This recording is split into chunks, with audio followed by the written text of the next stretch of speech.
Hi అండి అందరికీ. ఈరోజు మనం ఈ వీడియోలో ఎగ్ గ్రేవీ మసాలా ఎలా ప్రిపేర్ చేయాలో చూసేయండి. ముందుగా ఎగ్స్‌ని బాయిల్ చేసి పక్కన పెట్టుకోండి. కడాయి పెట్టి అందులోకి నూనె వేసి హోల్ మసాలా, వెల్లుల్లి రెబ్బలు, కట్ చేసి పెట్టుకున్న ఆనియన్స్‌ని వేసి బాగా వేయించుకోండి. ఇందులో కరివేపాకు, పచ్చిమిర్చి, చిటికెడు పసుపు వేసి బాగా వేపుకోండి. కట్ చేసి పెట్టుకున్న టమాటా ముక్కల్ని కూడా యాడ్ చేసి దోరగా వేయించాలి. నూనె పైకి తేలేంత వరకు వేపి ఈ మిశ్రమాన్ని చల్లారబెట్టుకోండి. చల్లారిన ఈ మిశ్రమాన్ని మిక్సీ జార్లోకి వేసుకొని నున్నగా గ్రైండ్ చేసుకోండి.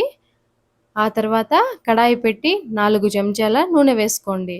నూనె వేడయ్యాక పోపు దినుసులు, కొద్దిగా కరివేపాకు కూడా యాడ్ చేసి చిటికెడంత పసుపు కూడా వేసిన తర్వాత ఇందాక మిక్సీ పట్టుకున్న మిశ్రమాన్ని కూడా ఇందులోకి యాడ్ చేసి బాగా వేయించాలి. పచ్చివాసన పోయి నూనె పైకి తేలేంత వరకు వేపి రుచికి సరిపడా కారం వేసుకోవాలి.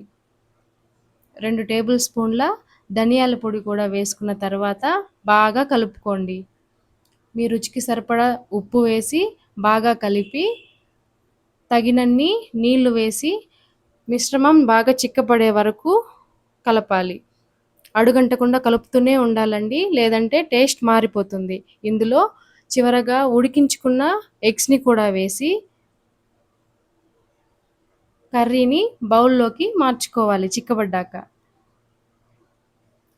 బౌల్లోకి తీసుకున్నాక కొత్తిమీరతో సర్వ్ చేసుకుంటే గుమగుమలాడే ఎగ్ గ్రేవీ మసాలా రెడీ. చాలా బాగుంటుందండి. తప్పకుండా ట్రై చేయండి.